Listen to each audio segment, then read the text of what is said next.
एक गांव के अंदर एक बड़ा ही खुशनुमा परिवार रहा करता है। परिवार के अंदर कुल 3 सदस्य हैं, 2 माता पिता और एक उनका लड़का है जिसका नाम है अजय। पिता का नाम किशनलाल है और किशनलाल खेती बाड़ी करके अपने परिवार का भरण पोषण अच्छी तरह से कर रहा है। उनके पास जमीन जायदाद है और उस जमीन जायदाद पर खेती बाड़ी किया करता है और जो फसल हुआ करती है उसे बेचकर पैसे प्राप्त किया करता है। एक दिन किशनलाल किसी काम से मार्केट जाता है और वहां से आने में उसे देर हो जाती है। तभी उसकी नज़र फुटपाथ पर खेलते हुए एक नन्हे से बच्चे पर पड़ती है जो अभी ठीक से बोलना भी नहीं सीखा था। वह नन्हा सा बच्चा फटे पुराने मैले कुचले कपड़ों में वहां पर खेल रहा था और उसके पास एक बुजुर्ग भिखारी बैठा हुआ था। इसके बाद किशनलाल उस बच्चे को देखकर उसके पास चले जाते हैं और उस बुजुर्ग व्यक्ति से उसके और बच्चे के बारे में पूछने लगते हैं। तो वह बुजुर्ग व्यक्ति बताता है कि मैं तो काफ़ी बुजुर्ग हो चला हूँ, मेरा इस दुनिया में कोई नहीं है और मैं भीख मांगकर खाया करता हूँ। तो किशनलाल उस बच्चे की तरफ इशारा करते हैं और उससे पूछते हैं कि ये बच्चा कौन है और यहाँ पर ये क्या कर रहा है।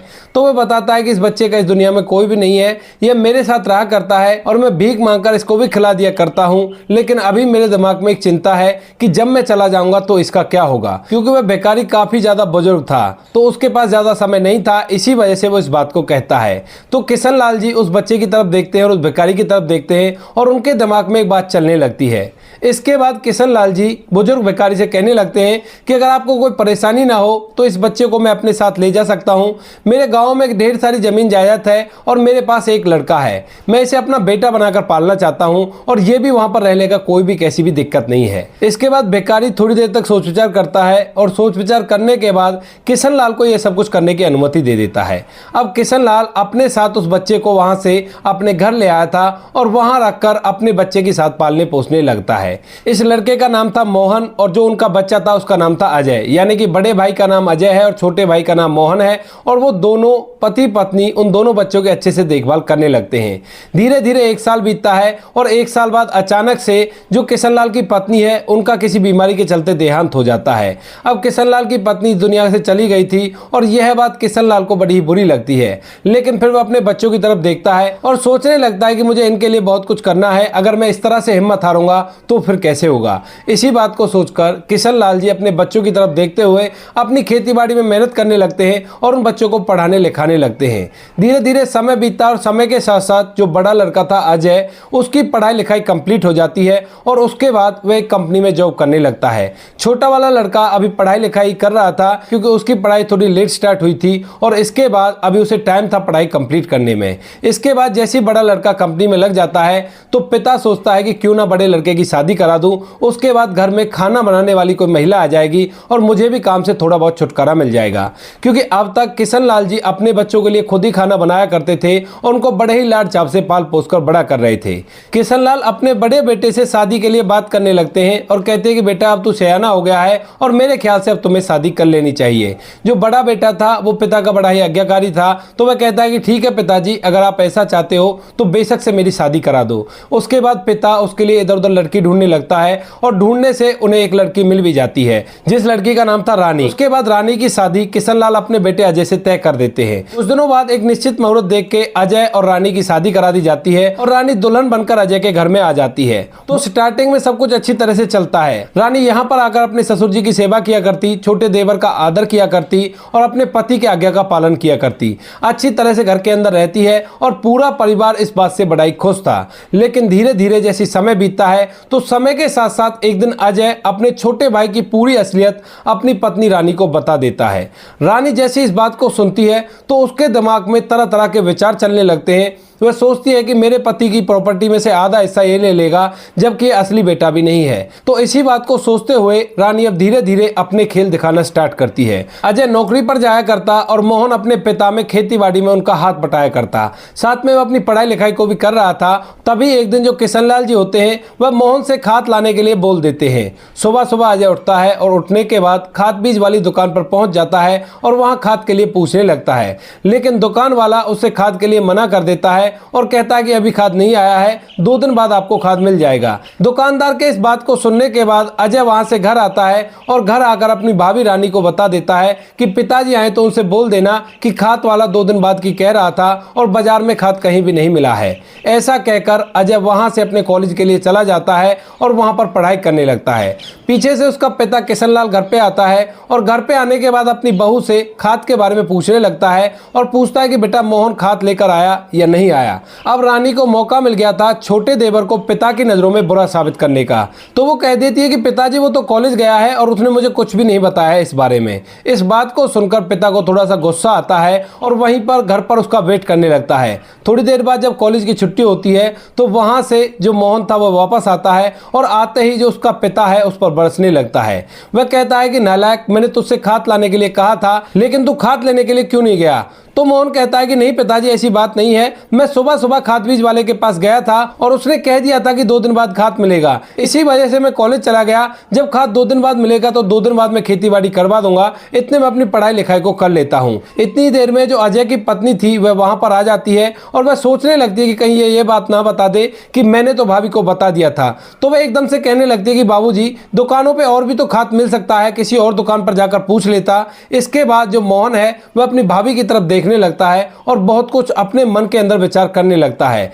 किशनलाल यह बात सुनकर एकदम से इस बात को सहारा देता है और कहता है कि हाँ, बहू सही कह रही है, अगर इस दुकान पे खाद नहीं मिला था तो दूसरी दुकान पे जाकर पूछ सकता था, बाजार में कोई एक ही दुकान थोड़ी ना है। ऐसा कहकर किशनलाल अपने बेटे मोहन पर पिटाई लगाने लगता है और बेटा चुपचाप खड़ा होकर पिटाई को खाने लगता है। इस बात को देखकर जो उसकी भाभी थी वह बड़ा ही खुश होती है और मन ही मन सोचती है कि चलो ठीक है, आज शुरुआत तो हो गई। इसके बाद मोहन की भाभी को जब भी टाइम मिला करता वह उसकी कान खिंचाई कर दिया करती और पिता से उसको डांट खिलवाया करती। एक दिन ऐसे किशनलाल ने मोहन को खेत पर बुलाया था तो सुबह सुबह खाना बनने से पहले वो खेत पर चला जाता है और वहां पर काम कराने लगता है। काम कराने के बाद वो वहां से वापस आता है और अपनी भाभी से खाना मांगने लगता है। अब जो मोहन की भाभी है वो कहने लगती है कि खाना तो खत्म हो गया, तो मोहन कहता है कि भाभी बहुत जोर से भूख लगी है, मैं खेतों पर काम करके आया हूँ, मेरे लिए थोड़ा सा खाना बना दो। अब इस बात को सुनकर मोहन की जो भाभी होती है वो जोर जोर से चिल्लाने लगती है और कहती है कि मुझे दिन भर में केवल खाना ही बनाना होता है क्या, घर के अंदर बहुत सारे काम है और मुझसे खाना नहीं बनेगा। इतनी ही देर में मोहन के पिता किशनलाल भी वहां पर आ जाते हैं और आने के बाद इस पूरी बात को सुन लेते हैं। वह आकर अपनी बहू से पूछते हैं कि बहू क्या बात है, तो वह कह देती है कि बाबूजी जब खाना बना था तो ये यहाँ से चला गया था, लेकिन अब आके खाना मांग रहा है, क्या मैं दिन भर खाना बनाती रहूंगी। तो किशनलाल को इस बात पे गुस्सा आता है और वह अपने बेटे को डांटते हुए कहता है कि अब शाम को ही खाना मिलेगा, अब तू यहाँ से चला जा। धीरे धीरे समय बीतता है और एक दिन मोहन अपने कमरे में बैठकर पढ़ाई कर रहा था। उसने अपनी भाभी को बोल दिया था कि अगर कोई मुझे आवाज लगाए तो मुझे बता देना, और तभी वहां पर किशनलाल जी आ जाते हैं और वह अजय को आवाज लगाने लगते हैं। अब अजय का दरवाजा बंद था तो उस कमरे के अंदर उसे आवाज नहीं सुनाई देती है। इतनी ही देर में उसकी भाभी बाहर निकलती है और कहती है कि बाबूजी वो तो पढ़ाई कर रहा है और उसने मुझसे बोल दिया कि कोई भी आए तो मुझे परेशान मत करना। इस बात को सुनकर किशनलाल जी को गुस्सा आता है और वह अपने छोटे बेटे के कमरे में एकदम से घुस जाता है। वहां जाकर वह अपने बेटे को धमकाने लगता है और कहता है कि तुझे इसी वजह से मैंने पाल पोस कर बड़ा किया था, जो तू यहाँ पर बैठकर पढ़ाई करता रहे और मैं खेतों में अकेला काम करता रहूं।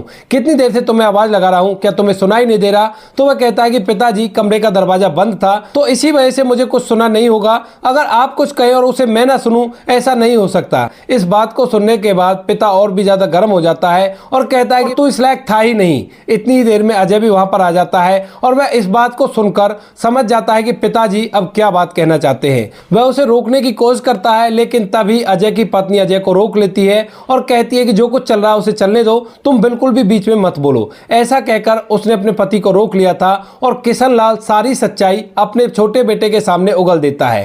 कहता है कि तू हमारा बेटा नहीं है ना, इसी वजह से मेरी सुनाई नहीं करता है और इस पढ़ाई में लगा रहता है। अगर तू हमारा असली खून होता तो ऐसा बिल्कुल भी नहीं करता। इसके बाद मोहन इस बात को सुनकर अपने पिता से कहने लगता है कि पिताजी कह दो कि यह बात झूठ है, मैं आपका ही बेटा हूं और आपने ही मुझे बताया था कि मुझे जन्म देते वक्त मेरी माँ की मौत हो गई है और उसके बाद मैं आपको ही जानता हूं।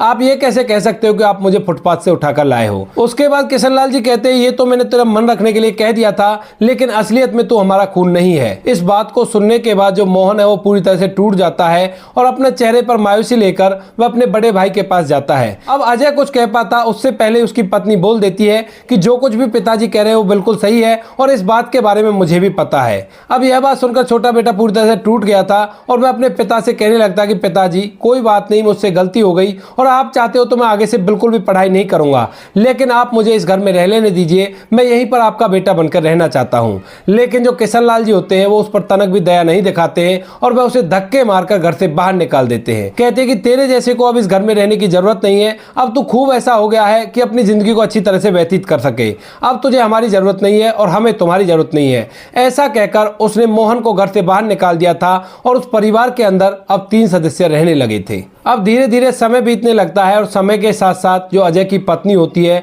वो अपने रंग अपने ससुर को भी दिखाने लगती है। एक दिन ऐसा ही होता है जब दोपहर के समय किशन लाल जी खाना खाने के लिए आते हैं, लेकिन उनके बेटे की पत्नी उनसे मना कर देती है। किशन लाल जी अब तक अपने बड़े बेटे की सैलरी से खेतीबाड़ी कर लिया करते थे, लेकिन अब उसके बड़े बेटे ने उसको पैसा देना बंद कर दिया है। कभी कभी किशन लाल जी जब अपने खेत में अकेले काम किया करता तो वह अपने बेटे को याद भी किया करता है, लेकिन फिलहाल वो कुछ भी नहीं कर सकता क्योंकि उसका बेटा कहाँ है उसे इस बारे में कोई भी पता नहीं है। और इस बात को लगभग 5 साल बीत गए हैं और इन 5 सालों में कई बार उसे अपने बेटे की याद आती है। तो उसके पास उसका एक पासपोर्ट साइज फोटो था जो 12वीं क्लास में एडमिशन के लिए उसने खिंचवाया था और उस फोटो को देख देखकर अपना जी भर लिया करता है। इसके बाद 2 साल और बीत जाते हैं और 2 साल बाद अचानक से किशन लाल जी की तबीयत काफी ज्यादा खराब हो जाती है। तबीयत खराब होने के बाद किशन लाल जी खाट पकड़ लेते हैं और खाट में पड़े रहते हैं। अब इस मौके का फायदा उठाना चाहती है उनके बेटे की बहू रानी और वह सोचती है कि क्यों ना बुड्ढे की सारी प्रॉपर्टी अपने नाम करवा ली जाए। फिलहाल ये बीमार भी है तो वकील साहब यहीं पर आ जाएंगे और यहीं से इनके दस्तखत ले जाएंगे। ऐसा सोचकर वह इस बारे में अपने पति को बताती है और कहती है कि मौका अच्छा है, बुड्ढे से पूरी प्रॉपर्टी अपने नाम करा लो, कहीं ऐसा ना हो कि तुम्हारा भाई बाद में आ जाए और आने के बाद इस प्रॉपर्टी पर हक जमाने लगे। इस बात को सुनकर अजय भी इस बात के लिए एग्री करता है क्योंकि अब तक वह पूरी तरह से अपनी पत्नी की चाल में आ चुका था। इसके बाद अजय एक वकील से कुछ कागज बनवाता है और कागज बनवाने के बाद अपने पिता से उन कागजों पर सिग्नेचर करवा लेता है। पिता कहता है कि बेटा कौन से कागज हैं? तो वो कहता है कि पिताजी आपका टेस्ट होना है और उस टेस्ट के लिए आपको साइन करने होंगे। साइन करने के बाद वह पूरी प्रॉपर्टी बड़े बेटे अजय के नाम हो गई थी और इसके बाद वो लोग अपना असली रंग दिखाना स्टार्ट करते हैं।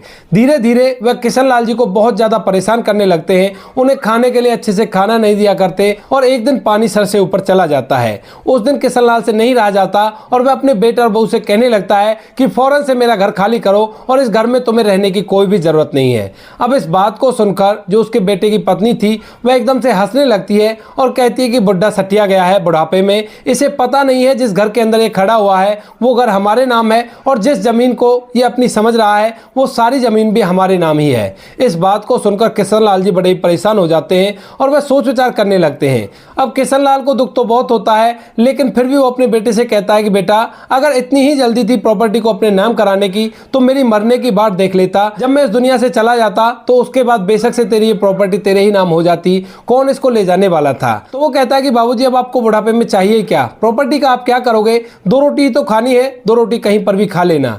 तो वो कहता है कि तुम्हारी इन रोटियों से अच्छा है कि मैं कहीं और जाकर भीख मांगकर खा लूं, लेकिन ऐसी जिल्लत भरी रोटी मुझसे नहीं खाई जाएंगी। ऐसा कहकर किशन लाल जी वहां से अपना सामान पैक करते हैं और सामान पैक करने के बाद उस घर को छोड़ने लगते हैं। अब उनका बेटा अजय एक बार उन्हें रोकने की कोशिश करता है, लेकिन पत्नी तभी उसे रोक लेती है और कहती है कि चले जाने दो, थोड़े दिनों में धक्के खाकर वापस से यहीं पर आ जाएंगे। इसके बाद किशन लाल जी घर को छोड़कर चले गए थे और पास ही के शहर में इधर उधर घूमने लगते हैं। घूमते घूमते वे अपने उस बेटे का फोटो देख रहे थे और अचानक से एक बाइक वाले से टकरा जाते हैं। जैसे वो बाइक वाले से टकराते हैं तो उनके हाथ से वो फोटो जमीन पर गिर जाता है और बाइक वाला उनसे कहने लगता है कि अंधा है क्या, दिखाई नहीं देता। तभी वो कहता है कि हाँ भाई मैं अंधा हूं, कोई बात नहीं, आपसे कोई गलती नहीं हुई, ये गलती मेरी है। ऐसा कहकर वो फोटो को उठाने लगता है और वो बाइक वाले उस फोटो को देख लेते हैं। वह उस फोटो को देखते हुए आगे की तरफ चलने लगता है, लेकिन तभी बाइक वाले उसे रोकते हैं और कहते हैं कि आप कौन हो और कहां से आए हो। तो उसके बाद किशन लाल जी उन्हें बता देते हैं कि मेरा फलाना गांव है और मैं वहां से यहां पर आया हूं अपने छोटे बेटे को ढूंढने के लिए। तो वो कहते हैं कि आपके बेटे से तो हम आपको मिला सकते हैं, लेकिन उसके लिए आपको हमारे साथ चलना होगा। इसके बाद किशन लाल जी उन दोनों लड़कों के साथ बैठकर वहां से उनके साथ चले जाते हैं और वो दोनों लड़के उस बाइक को ले जाकर एक बड़े से मकान पर जाकर खड़ा कर देते हैं। वो बहुत बड़ा बंगला था, उसके अंदर गाड़ी भी खड़ी हुई थी और बाइक भी खड़ी हुई थी और अच्छी तरह से उसको डेकोरेट कर रखा था। अब जैसे ही वो दोनों लड़कों में से एक लड़का घर के अंदर जाता है और अंदर मोहन को ये बताता है कि तुम्हारे पिताजी तुम्हें ढूंढते हुए आए हैं, तो मोहन भागा दौड़ा आता है और एकदम से अपने पिता के गले लिपट जाता है। कहता है कि बाबूजी आखिरकार आप मेरे पास आ ही गए। तो वो कहता है कि बेटा तू यहाँ पर ऐसे कैसे, और तुझे तो मैंने ऐसे ही घर से निकाल दिया था, लेकिन फिर तू इतना बड़ा आदमी कैसे बन गया। तो उसके बाद जो मोहन होता है वो अपनी पूरी कहानी बता देता है। कहता है कि बाबूजी जब आपने मुझे निकाला था तो उसके बाद मैं एक जगह पर नौकरी करने लगा, और कुछ दिन नौकरी करने के बाद मैंने अपने एक छोटा सा बिजनेस स्टार्ट किया पानी का, और पानी का बिजनेस मेरा अच्छी तरह से चलने लगा। मैं पानी के पाउच भी बनाया करता, बोतलें भी बनाया करता, और वैसे भी सप्लाई किया करता शादी ब्याह में। तो इस वजह से मुझे अच्छी खासी आमदनी होती है, और मेरा कोई परिवार नहीं था तो मेरे पास ढेर सारे रुपए पैसे इकट्ठे हो जाते हैं। उन पैसों से मैंने अपना घर बनाया है, और घर के ऊपर देख लीजिए आपका नाम लिखा हुआ है। उस घर के ऊपर लिखा हुआ था किशनलाल निवास। अब इस बात को देखकर जो बाप होता है उसकी आंखों में आंसू आ जाते हैं, और वह झट से अपने बेटे को गले लगा लेता है। इसके बाद जो मोहन होता है अपने पिता को अपने घर के अंदर ले जाता है, और उसे बैठाकर उससे पूछने लगता है कि पिताजी बड़े भाई कैसे हैं और भाभी कैसी है। तो किशनलाल जी पूरी कहानी अपने बेटे को बता देते हैं, और कहते हैं कि उन्होंने तो पूरी प्रॉपर्टी को अपने नाम करा लिया है, और मुझे धक्के मारकर घर से बाहर निकाल दिया है। इसके बाद मोहन कहता है कि बाबूजी कोई बात नहीं, ये घर भी आपका ही है, और आप इसे अपना घर समझकर जब चाहे जब तक रह सकते हैं। तो किशनलाल एक बार तो मना करता है, लेकिन मोहन के जिद करने पर वहीं पर रहने लगता है। कुछ दिनों बाद जो मोहन होता है अपने बड़े भाई के पास 2 एजेंट भेजता है, और कहता है कि उनसे पूछो कि वो अपनी पूरी प्रॉपर्टी को कितने रुपए में हमारे नाम कर देंगे। 2 लोग उनके पास जाते हैं और वहां जाकर प्रॉपर्टी की बात करते हैं, तो वो लोग 1 करोड़ रुपए में सब कुछ देने के लिए तैयार हो जाते हैं, और बातें तय होने के बाद उनसे कागजों पर साइन करवा लिया जाता है। लेकिन कागजों पर साइन होने के बाद वह लोग उनको पेमेंट नहीं देते हैं, और जब वे पेमेंट मांगने लगते हैं तो वहां पर मोहन और किशनलाल दोनों आ जाते हैं, और आने के बाद उन्हें पेमेंट देने से मना कर देते हैं। किशनलाल जी अभी तक भी अपने बेटे से नाराज थे, और वो कह देते हैं कि उस दिन तुम लोगों ने मुझे इस घर से जाने पर विवश कर दिया था, और आज मैं तुम लोगों को इस घर से निकालूंगा, क्योंकि ये घर फिलहाल मेरे बेटे के नाम हो गया है, और अब तुम लोगों का इस घर पर कोई भी अधिकार नहीं है। ऐसा कहकर किशनलाल उन दोनों को वहां से भगाने लगता है, और तभी जो मोहन होता है वो उनको रोक लेता है। कहता है कि बाबूजी कोई बात नहीं, इनसे गलती भले ही हो गई है, लेकिन है तो ये मेरे बड़े भाई ही ना, तो इनको यहीं पर रह लेने दीजिए, मैं आपके हाथ जोड़ता हूं। इस बात को सुनकर किशनलाल उससे मना करता है, लेकिन जैसे तैसे करके मोहन किशनलाल जी को मनाने लगता है, और किशनलाल जी भी मान जाते हैं। लेकिन वो एक शर्त रखते हैं अपने बड़े बेटे से और उसकी पत्नी से, कहते हैं कि तुम्हें इस घर के अंदर नौकर बनकर रहना होगा, और हम लोग मालिकों की तरफ आराम से रहेंगे। तो उसके बाद बड़ा बेटा और उसकी पत्नी इस बात के लिए एग्री हो जाते हैं, और उस घर के अंदर एक नौकर की तरह रहने लगते हैं। तो दोस्तों ये थी एक कहानी जहां पर सौतेले बेटे को घर से बाहर निकाल दिया, लेकिन वो करोड़पति बन गया, और उसने अपने पिता के खोए हुए रुतबे को दोबारा से वापस दिला दिया। आप क्या कहना चाहते हो किशनलाल जी के बारे में? आप क्या कहना चाहते हो मोहन के बारे में? आप क्या कहना चाहते हो अजय के बारे में? आपकी जो भी राय कमेंट सेक्शन में लिख सकते हो, लोगों के साथ शेयर कर सकते हो। वीडियो अगर अच्छी लगी तो वीडियो को लाइक और चैनल को सब्सक्राइब जरूर करें, ताकि हमें थोड़ा सा हौसला मिले आप लोगों के लिए ऐसे अच्छे वीडियो बनाने के लिए। इन कहानियों को सुनाने का उद्देश्य किसी को परेशान करना बिल्कुल भी नहीं है। यह कहानी आपको इसलिए सुनाई जाती है ताकि आप लोग इन कहानियों में से कुछ ना कुछ सीख सको, और अपने जीवन में उस चीज को अप्लाई कर सको। मिलते हैं किसी नेक्स्ट वीडियो में नए टॉपिक के साथ, तब तक के लिए जय हिंद, जय भारत, जय हिंदुस्तान।